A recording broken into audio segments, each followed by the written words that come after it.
That might be it.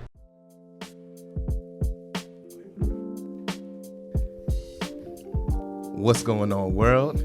Jack of all spades, CLT, back like a spinal cord. It's always good to be back. You already know what it is. I am the beloved one, DJ Spellman. To my left, we have the pride of Africa, Ken Wabibi. It is the pride of Africa, Ken Wabibi. Shout out Algeria. Shout out Algeria. Let's go, Algeria in it. On my right, the boy, Banks on the beat. Banks, Blue Water Banks, Fat Boy Tires. 3700. And welcome back, the man behind the camera, Jay Marlowe, off doing big things. Good to have the homie home. Hey. But today, our special guest, man, you see the shirt, brand recognition. We have Mr. Drew Milden, one of Joe Rogan's biggest fans, Mr. Excellence, and his goal, well, excellence is his goal and passion. What's going on, sir? Man, you pulled that from my MySpace page, didn't you? Ooh. I mean, you know, the research team, big up Joe Goldberg and them. Yeah, I appreciate you guys. Everything's good, man. I appreciate you guys having me on. Appreciate you guys continuing to bring Black excellence into the Charlotte area. You guys are one of my top favorite podcasts. I'm also a fan of you, not just your work. So I'm here, man. Let's do this. All right, yo, Banks, before you get into the flowers, I wanted to say this definitely on wax. I've been following you for a minute, honestly, because I love how you do things. We're going to talk about it more in depth, but just the kinds of guests that you get, I'm kind of jealous. And I'm going to say one. When you had the Black comic book writer, I'm like, why didn't we do that? So I just want to big you up, man, because I love what you're doing. Honestly, we are fans of yours. Thank you so much.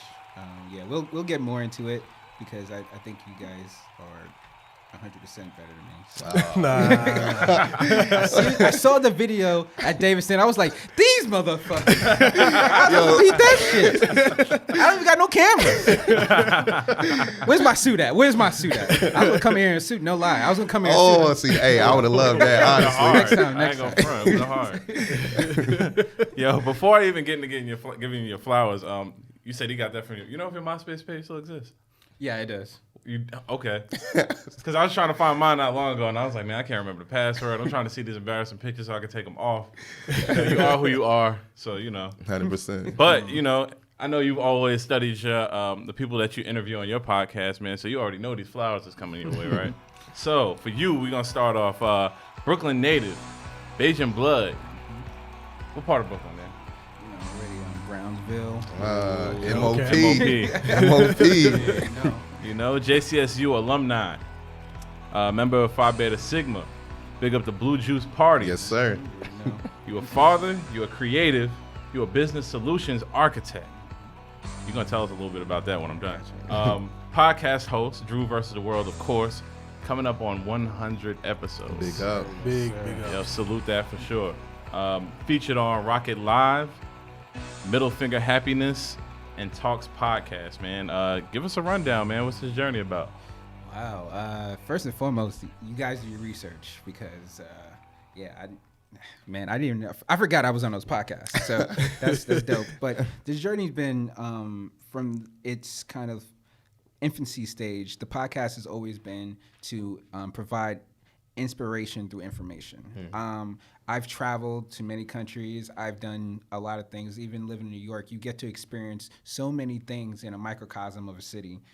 So I want to provide information from other people who I'm interested in, that people that excite me and that people that I'm not in their world, and provide that information to my audience to allow them to grow and become a better version of themselves. Because I believe evolution is learned as well as, just a natural body of progression. But I think that all my guests add value, and they're world changers. They're people that are changing this world. So every time I want my audience to become world changers through my guests' inspirational stories, their success, and their failures. Powerful. For sure. Powerful. I like that. It was rehearsed. Well, now, your first episode dropped May 31st, 2019. Oh, wow. This is going to be a two-part question. What was your mindset going into your first recording? So can I curse? Of Go do your course. thing. Let You it gotta all express it. Express it. So I can. My first episode was garbage. It was bullshit. We were just bullshitting around. But the first time I really was inspired to do the podcast was just because of my group of friends. They're all creatives in their own rights. We kind of like all kind of split ways because, life, right? Yeah. But we're all kind of close in that sense. But they kind of was all doing something creative and I wasn't. I was just the tech guy. So I always love art, always love live music, always love going to museums and stuff like that. Maybe it's just a curated sensibility from growing up in the city, because beauty was always everywhere. I love just walking in the park and seeing flowers being groomed and stuff like that. So I was like, I really want to do something artistic, but I don't know what it is. I tried photography and nah, that ain't for me. Don't know how to paint, don't know how to draw. But I was like, one thing I do know is how to talk to people. And they was like, man, you should just do a podcast. And I was like, I've been looking up podcast places for the past 2-3 months. So it was just like serendipitous that they asked me to do that. So I was like, you know what? I'm just going to interview my friends. And the first person I did was my homeboy Randall. And he's a local artist here in Charlotte, Randall Red, if you want to follow him on Instagram or any other platform. But we literally just sat down with 2 iPhones and just put lapel mics in the iPhones and just recorded like that on wax. Like we was on a couch. But the only thing that I don't like about the episode is that I talked to him more like we was just drinking beer or, sipping on some Henny or something like that. Gotcha. It wasn't really a free-flowing conversation. It was just like me talking to him. I wasn't really gaining any value from him that I would have more or less done now. So actually, I want to redo that episode, but that's actually my number 1 most listened to episode. Okay. Number 1 most listened to episode. Because I think when people are on your podcast, if they do their research, usually they go to your first episode. And, well, I do. I go to your first episode, and then I go to your latest episode just to see where you were and where we at.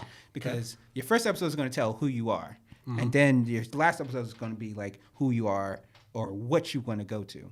Because if I see growth, I know that you're going to continue growing. If I see stagnance, like you're probably going to hit pod fade. You're probably going to hit the point of like a wall where you're just going to suffocate yourself. So that's why I always listen to the first and second. But yeah, that's where it came from. It just came from me wanting to talk to a friend and wanted to get, just get the ball rolling. And again, my number 1 listen to episode, and it's like the worst recording. It sounds so bad when I listen to it. I listen to it at least once a month. Damn. Keep you humble. Yes, 100%. It's like now I'm thinking about it, I'm like, the audio is so bad. Like I would not wish it on my worst enemy.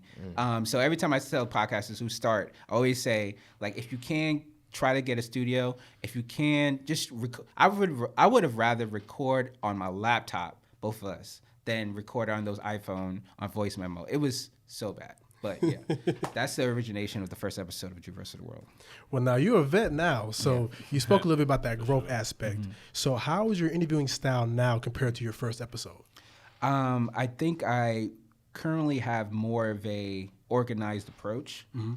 So when I say I want to suck the value, out of the conversation, is I want to bring what I say, inspiration through information. So I want those inspirational moments. I want those times that are like, hey, it's sustenance to the listener.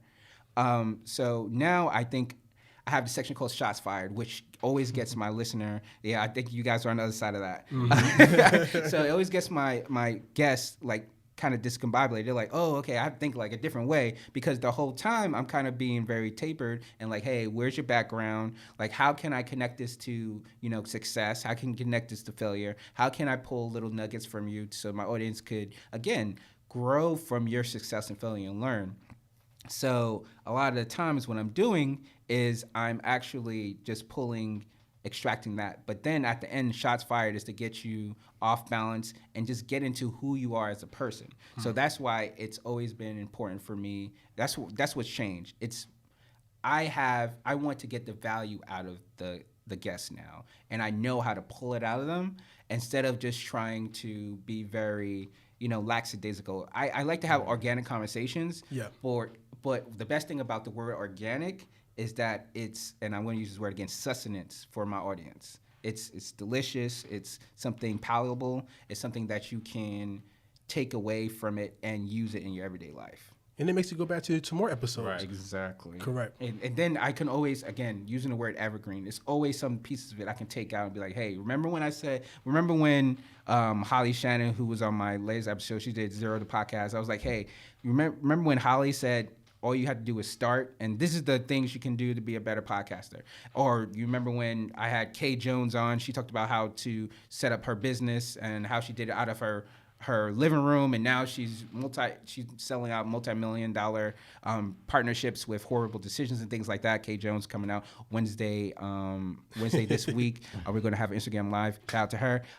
But like just to see those moments where now I can show even my children in the whenever they're old enough to listen to the episodes, because I curse on there a lot, but even then I can pull it out for them and be like, hey, this is what you need to do if you want to start a business. This is what you want to do when your heart's broken. This is what you want to do when if you want to start a podcast, you want to start a media company, or you want to start a comic book. Like these are things, are evergreen content where I can always go back and refer to. It's like an encyclopedia of knowledge. I call it a living time capsule of my journey as well as my guest's journey.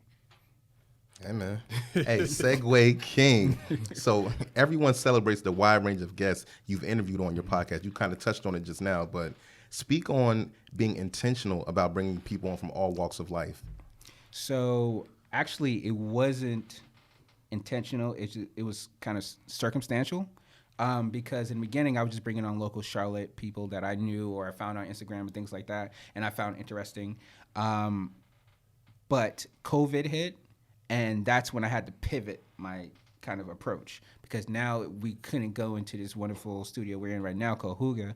I had to do it online. So I'm like, damn, what can I do where I'm still getting value and I'm still like approaching these people, and people, some people don't want to do online interviews, some people do. I was like, now I have a wide swath of people I can interview. The sky's the limit now. So I joined this app called Clubhouse. And then once I joined that app, it was just like, hey, there's people from, Australia, there's people from England, there's people from different countries. I was like, okay, now different countries, now I could do different people in different parts of life. So not just do like the business owner, which everybody's like, hey, we just want to interview entrepreneurs. I'm like, okay, that's cool. Now I have sexperts. Now I have yoga teachers. Now I have people that are, entrepreneurs actually, but different ways. So black entrepreneurs, white entrepreneurs, people that started podcasts, people that are podcasters, people that want to start a podcast, things like that. And I think that's an important part of that is just, it's similar to who I am, because I love different things.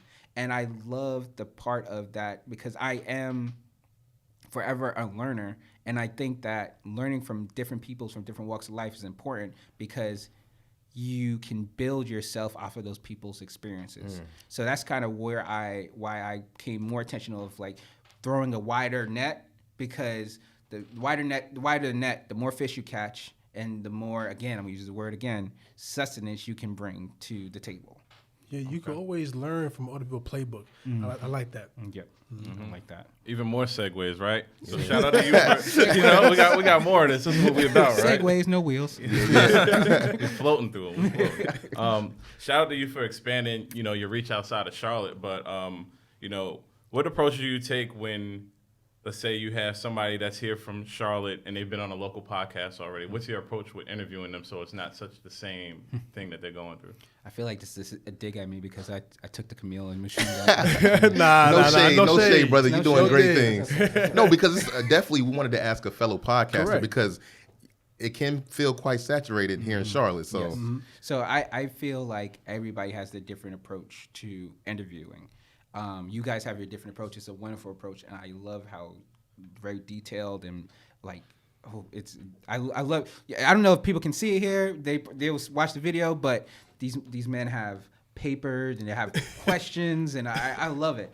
But I think the important thing about being an interviewer is to listen to other interviews. So I listened to your guys' interview, for instance, with Camille, and that really helped me with my interview, because now I have a point of reference. Like, I'm not gonna ask the same question you guys asked. Right. In fact, it added more value to my questions, because I'm like, what else can I be interested in? What questions was missed, or how can I expound upon that question? So it's just like, it's basically like doing research. So I would say that it's good that people are on the other podcasts, and it's to add your special flavor, your special sauce to the interview that the other interviewer didn't have. So, and no shade to other interviews. I just think everybody has their own different way of doing things. Just do it a different way so listen to that episode, gather the information that they got, and then just expound upon it, because the person has more to say some way, somehow. Exactly. So just expound upon it. Don't be generic. That's why you can ask about entrepreneurs.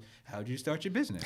Like, everybody's going to be like, okay, I started my business. Like, okay, now the next level is like, okay, so when you started your business, how did you get business credit? Or when you started your business, what was the lowest point of your the business process? Like, things like that. Just expound upon it. So I feel like it's important that other people are on other venues, so you can do that research. Yeah, good answer. So this is one that I feel is personal for me.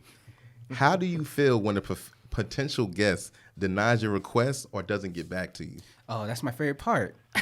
I love it. That's actually I feel like I have now I'm reaching out to people that on Instagram have blue checks, right? And those are people that are a little bit more in the eye of entertainment and things like that, or the eye of influencers.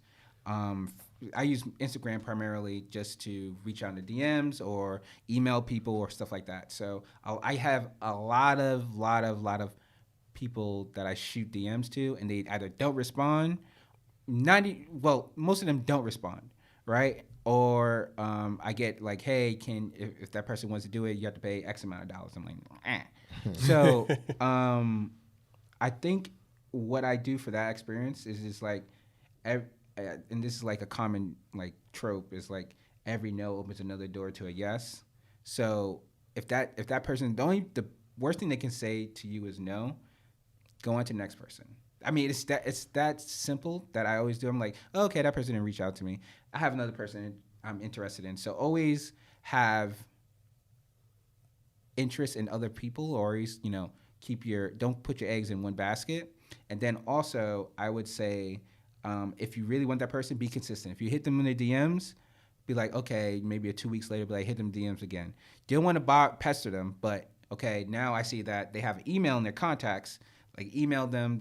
That's a little bit more formal, so they may or may not reach out to you. So, for instance, Black Nerd Problems, right? I had on the podcast. I literally DM these people 3 or 4 times. I'm like, hey, I'm a blurred, you're a blurred. Like, we can be like, you come on the podcast, and they didn't get to me. And I said, okay, in a month I'm going to DM them again. I was like, okay, now I'm going to email them. So I emailed them twice, and then the third time I hit them again in DMs, like, hey, I sent this email out.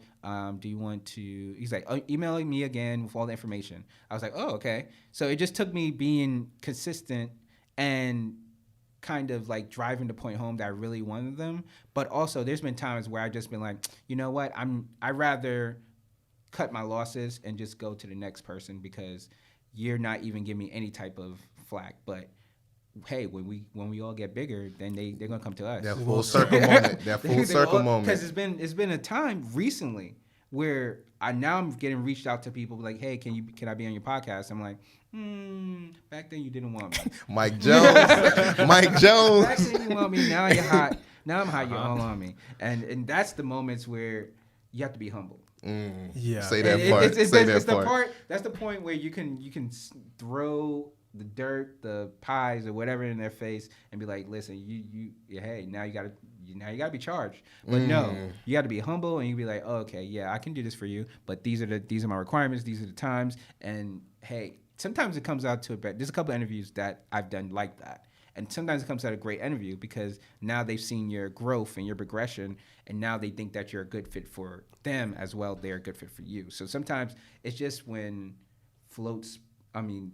ships bypass in the night, now that they're in the same port, they see the value in you. Yeah. Right. Message. Message. No. I got another 2-part question for you. Mm-hmm. Now, what aspects do you like about being a host? That's the first part.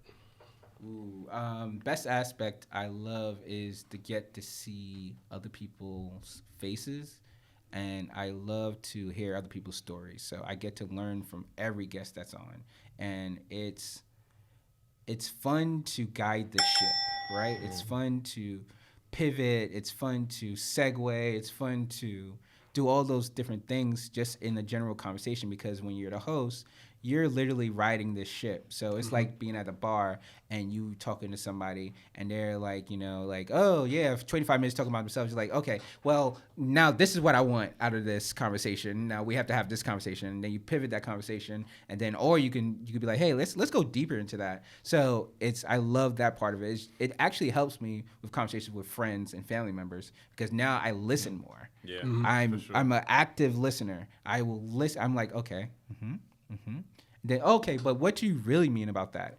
So that's helping with. Oh man, so many arguments. So many arguments. Just sit there and I'm just like, okay, digesting the information. And sometimes people just want to be heard. Yeah. And I think that's an important thing about the host, is not to interject too much about yourself, but let that person, your guest, make them feel heard.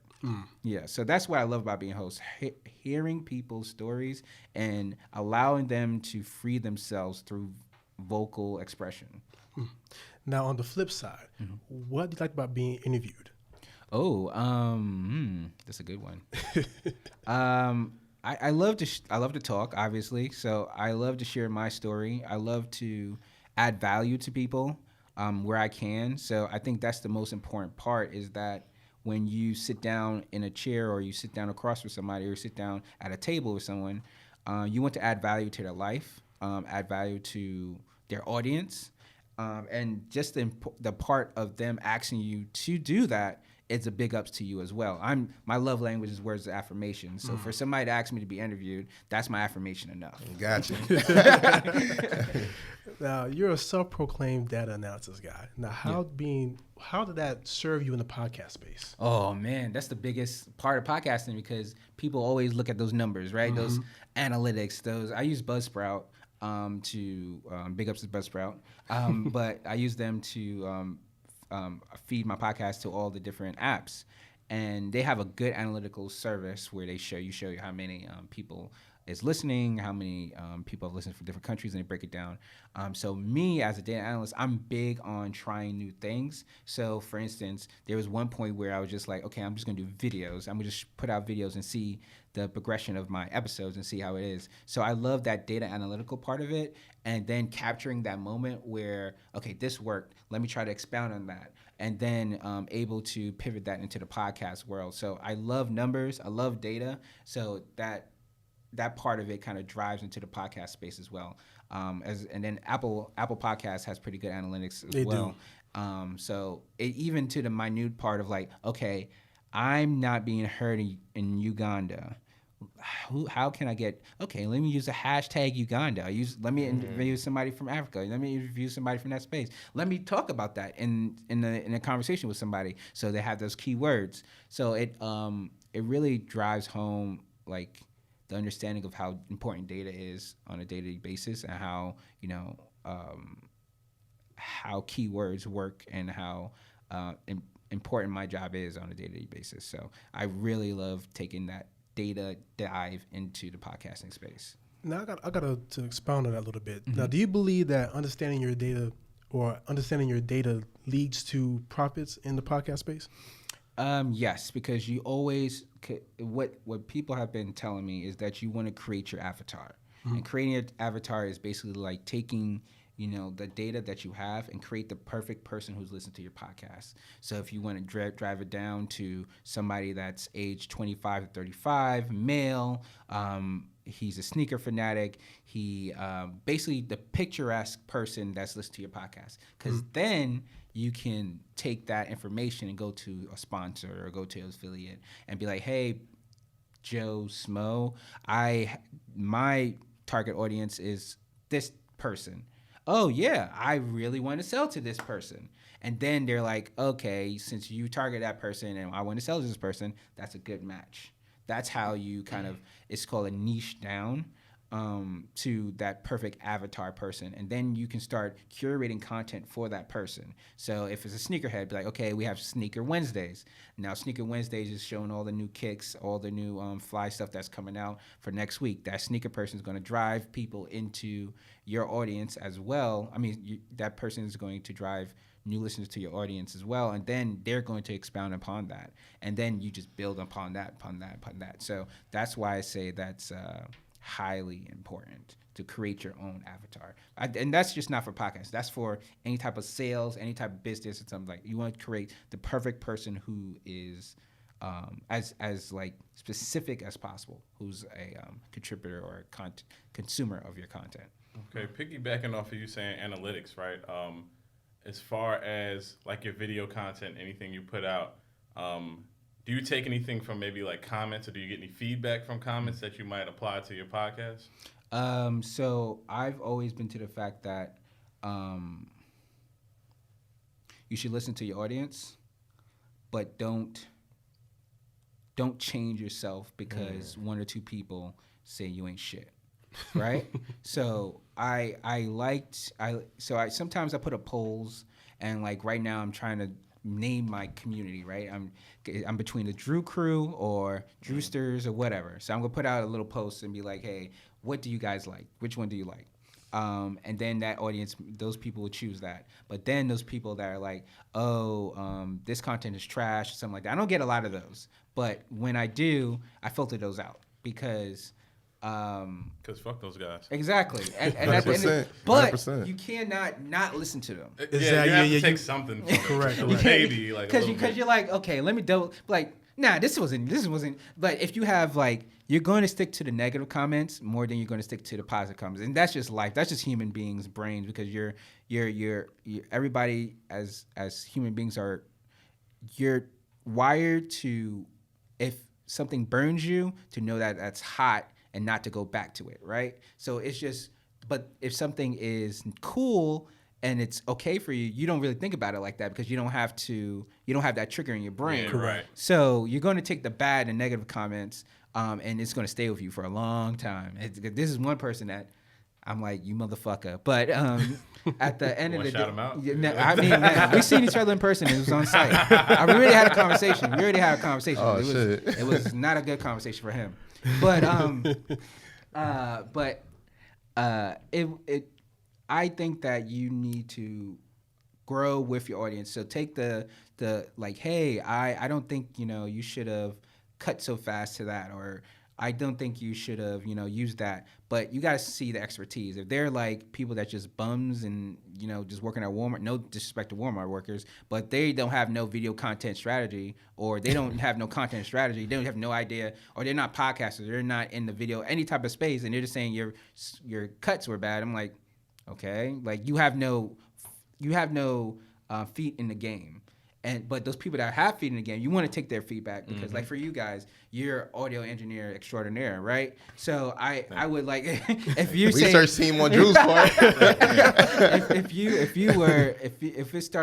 you was like, hey, I heard some buzzing at minute 2:33, I'd be like, okay, let me check out what happened at 2:33. But if somebody that had no idea of what he was talking about said, I heard some buzz at 2:33, I'm not gonna go back there. I'm like, all right, what the hell are you talking about?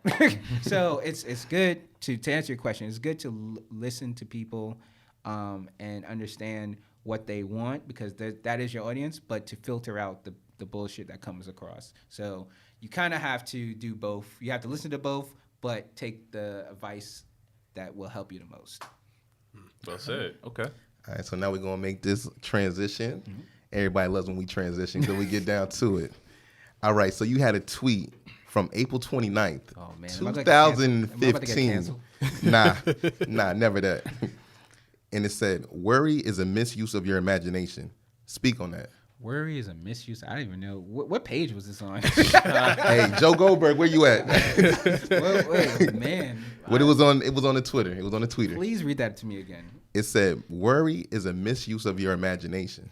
I'm not gonna lie to you. I was probably high when I was right now. I'm not even gonna hold you. Well, let's get the high thought then. Oh man, I was probably like, I was probably 99.9% high. But Read that again to me. My third time. I want to digest it. I want to digest it. Hold on. If you're high right now, no. Worry is a misuse of your imagination. Okay, so it's kind of like the same thing with anxiety, right? Anxiety is actually the fear of something that hasn't happened yet, right? So if you worry about too many things, it's like parallel thought, because if you worry about too many things, you're using your imagination to worry, because it hasn't happened yet. You're worrying about falling off that cliff. You're not even going hiking today. So don't use your time and don't let that idea live in your head rent free. That's why I've been hearing a lot. Don't let it live in your head rent free. If it's going to pay some rent, let it pay dividends, right? Because that's quotable right there. It's going to pay dividends, because you're worrying and you're using your imagination to a detriment to you, because you don't know what's going to happen. You don't know how it's going to happen until it happens. Now you can prepare yourself for that happening. That's the best part. But don't worry about it happening, because you can be doing so many other things with your mental at that time. Even people that don't have nothing have something. You know what I'm saying? So use that time and that imagination for something positive in your life. And don't worry about it. It's holding you down. Because if you worry about not getting that job interview, not getting that job and going to interview still worrying, you haven't got that job yet. And you have not got that job yet either. So why you worry? What you worrying about? You worrying about not getting a job? Go through it. Go there and do your best. Prepare. If you prepared, you shouldn't worry. Use that imagination for that spot, and then use it to see the positivity in the things, not the negativity, because that's always going to hold you down. For sure. You're wasting energy on the focus could be using to move forward at the same time. Exactly. And it's like I'm big on energy. I'm big on positive energy. I'm big on energy distribution. Amen. Like all of that. Like if you're using that energy for that, you have so little bit of time in your life to excel and to do things. Don't use that time to not do things. That's as simple as that. Correct. Okay. All right, to move forward from there, man, we're going to take it another way. Now, your top favorite R&B artist happens to be Neo. Again, I think that I don't know about Goldberg here. Goldberg. Dang. One of them? I would say when I was probably 17, because this is gonna be a crazy story. Come on, bring Give it up. So when I was, Goldberg did right. The drawback. So what was Neo's album? I just can't stop and I can't wait. I forgot what his very first album that came out with. He had the hat on. Talking about with Petey Craig.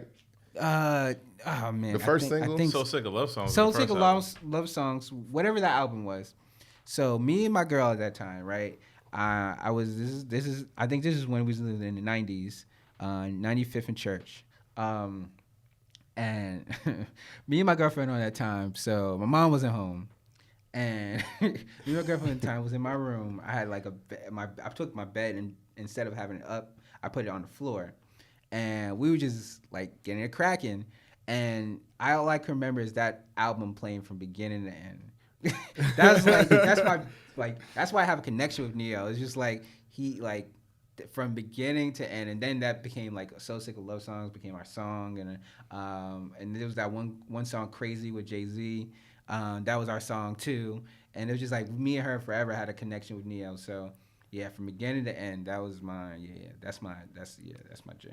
You know, it don't matter. From what I take from it, don't matter. You know, the mattress can be on the floor. If you can set the tone, you know, it's a journey. We're not even thinking about the mattress being on the floor and the furniture not being there yet, you know? Turn them lights down. The furniture was there. The furniture was there. We just had it on the floor. We was like fuck it. It's like, I remember it was, now we're going to I remember that when I was at Smith, I used to have my I used to have a big stereo system, right? That's the same stereo system. I used to have a big stereo system. So I was like, man, I can't really fit in this small space.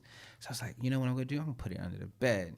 So I took my stereos and I put all like the subwoofers, everything under the bed. So when like shorties come over, it's just like you just put the song on and like the vibrations. Play that bass. That's anatomy right there. That boy scientific. He knew what he was doing.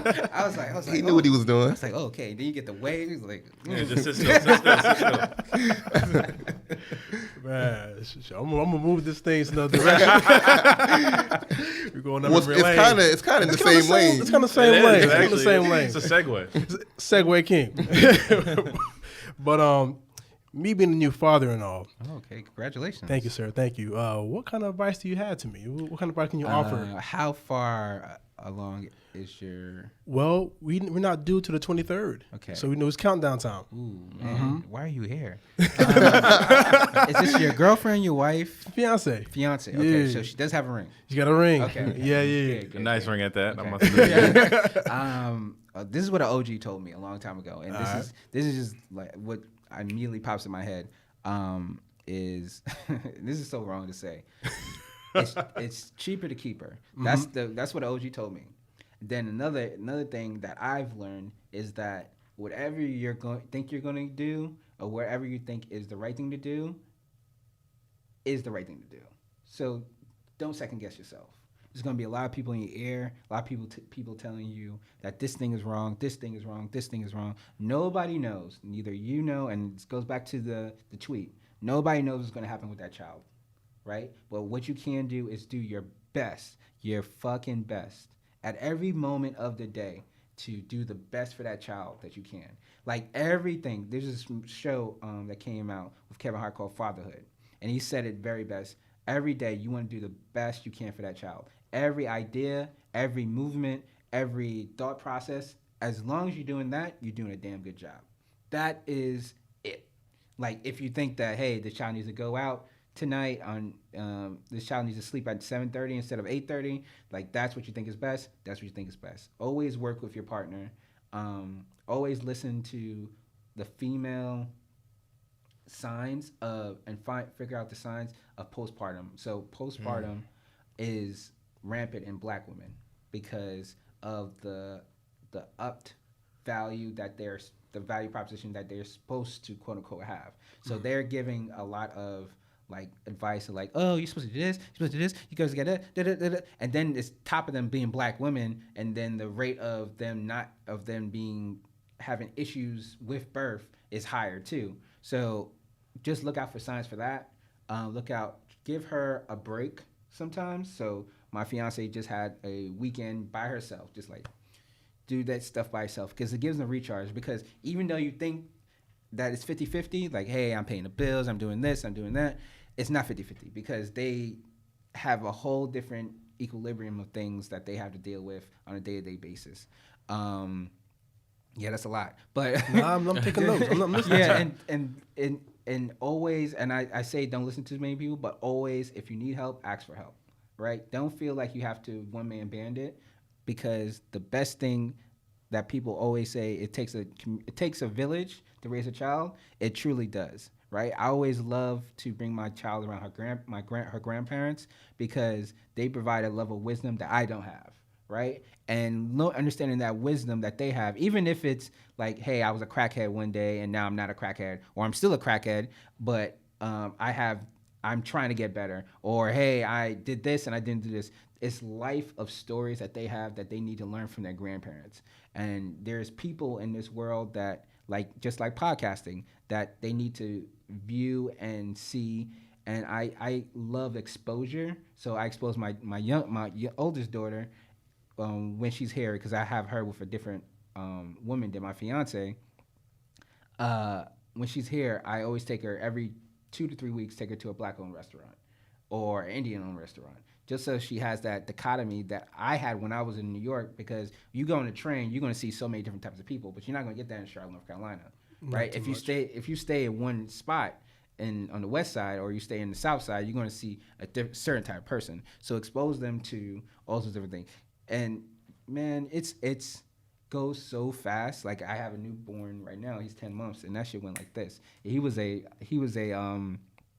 COVID baby. I wouldn't say COVID baby, but he was born during the time of COVID. So it's like we was able to stay at home with him. We was able to do all that stuff with him that a lot of people didn't have the exposure to. So that helped a lot. But people are not going to get that. So it's a lot, man. Just enjoy every fucking minute of it because it's so worth it at the end of the day. Definitely if you're when you're there and they smile and at the end of the day when they're 4 and they're yelling at you, you just go back to that moment when they were a baby. You're like, okay, you ain't your shit right now, but I remember that day brought you home, and you can reminisce from pictures. Always take pictures, man. It's a fucking journey, man, and I enjoy every minute of it. Honestly, there's times when I fucking hate it and times where I love it, but the love part should outweigh the hate part. That's the love part should outweigh the hate part. But all right, man, yeah. There's so much I could talk about, but yeah, those are the main things. Don't listen to everybody. Make sure you have a good support system. Just give your future wife some time to rest and get energized back to being a mother and a wife, and just do the best you can for them every day, and they'll be fine, man. Yeah. Yeah, big up. Yeah. Okay. I'm going to continue on with even more segues, right? Because I did hear you say you had a newborn, but you also said you have a daughter. Mm-hmm. Now, tell us, what's the toughest part of training for UFC? Okay. I had to put them hands on somebody at some point, so, oh man, you digged in the archives. No, I think we talked about that. Maybe on the podcast. Podcast coming out soon.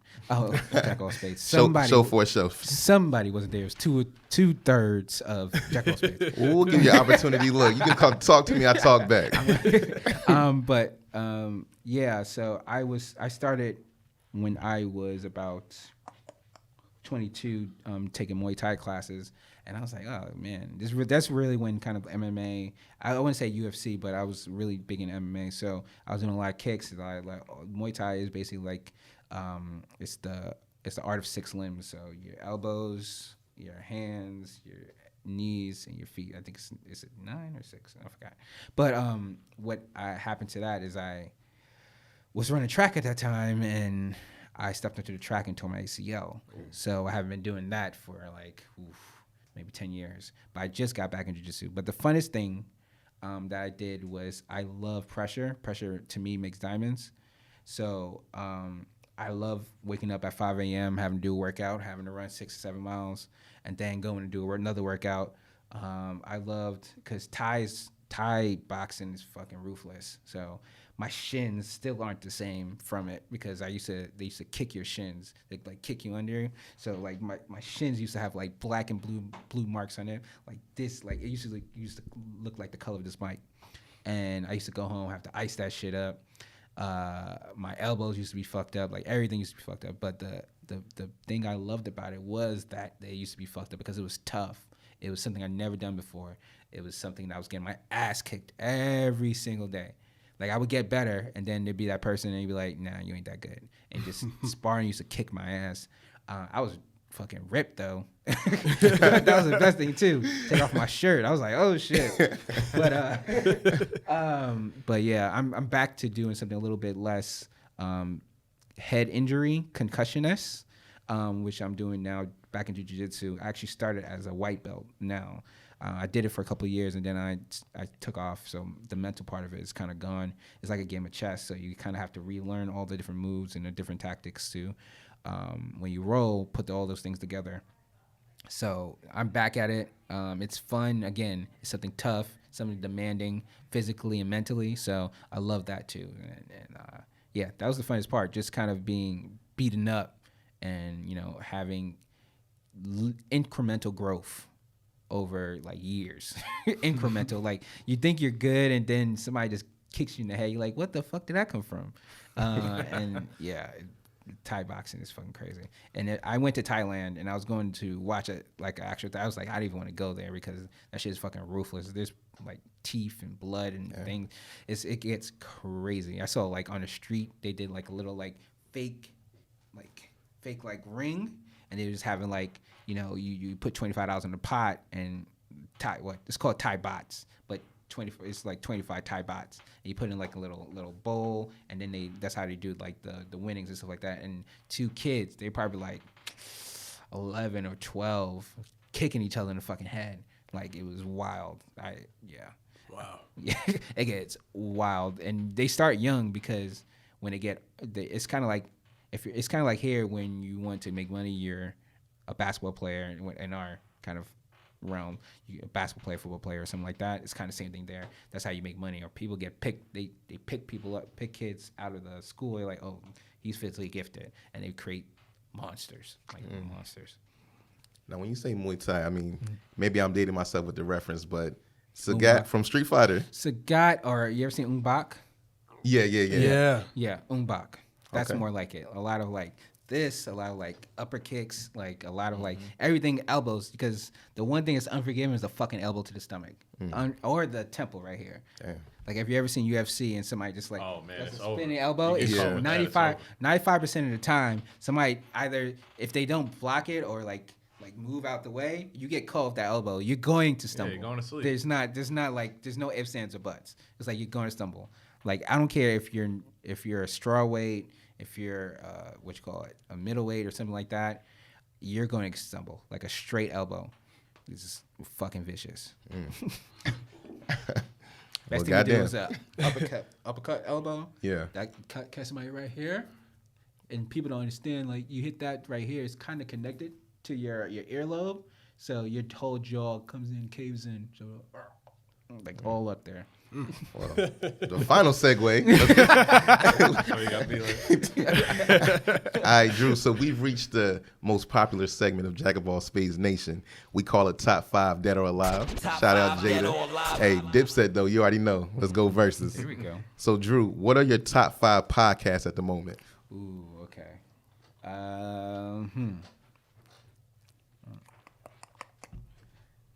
Number 1. We're gonna go in order, or It's up to you. Any way you wanna. Okay, I'm gonna throw the ones I'm listening to right now. Horrible Decisions. oh, that's my shit. Okay, nice. That's my shit. Horrible Decisions. Comedy Bang Bang. Joe Rogan. Jack of All Spades. Hey. Oh, shit. And oh man, what's that other one I was listening to the other day?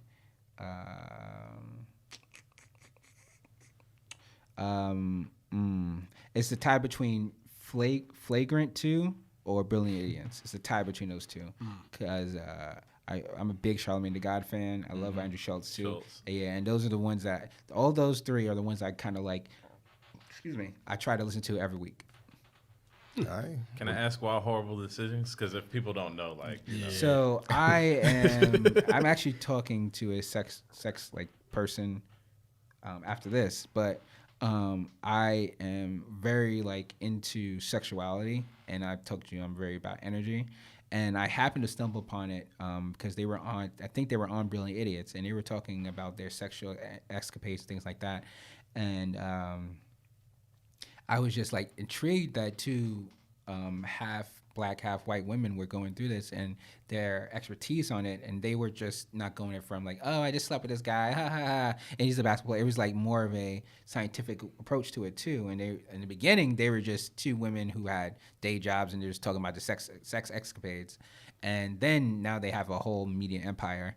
But I really, really liked it from their perspective, and it's from a woman perspective as well. So a lot of the tips and tricks they give out, I'm like, I can incorporate that because now you know it works. Right. Exactly.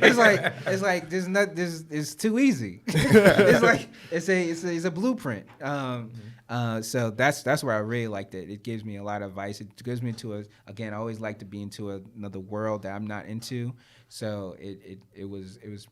I really liked it for not being into that community, and then they give me tips and tricks for different things and a different world that I'm not part of. Yeah, Horrible Decisions with Wheezy and Mandy P, aka Full Court Pumps. Well, Jack of All Spades Nations. There you go. You have heard the wise words of Drew Milden aka Drew versus the World. Definitely make sure you go check out his podcast. Drew, shout out all the socials where the people can find you and your movement. You can find me on everywhere that you listen to podcasts, Drew versus the World. Also, you can find me on Instagram at Drew vs. the World Podcast, on Twitter at Drew vs. the World, on Facebook at Drew vs. the World, or you can dive into the actual website, www.drewvstheworld.com. First and foremost, I would like to thank you guys so much for having me on. It's been a long time coming. I am, again, fans of you guys. The great things you're doing here in Charlotte, the great things you're doing here in the podcast space, great things you're doing for each other. Because I think a lot of the times black men don't get together like this and have these positive, influential conversations. And this is something that will stand the test of times, I'm telling you. So I appreciate you guys for having me on. And again, here are your flowers. Yeah. we gladly appreciate them. Yeah, real flowers. We're gonna put this on video. I'm bringing gifts.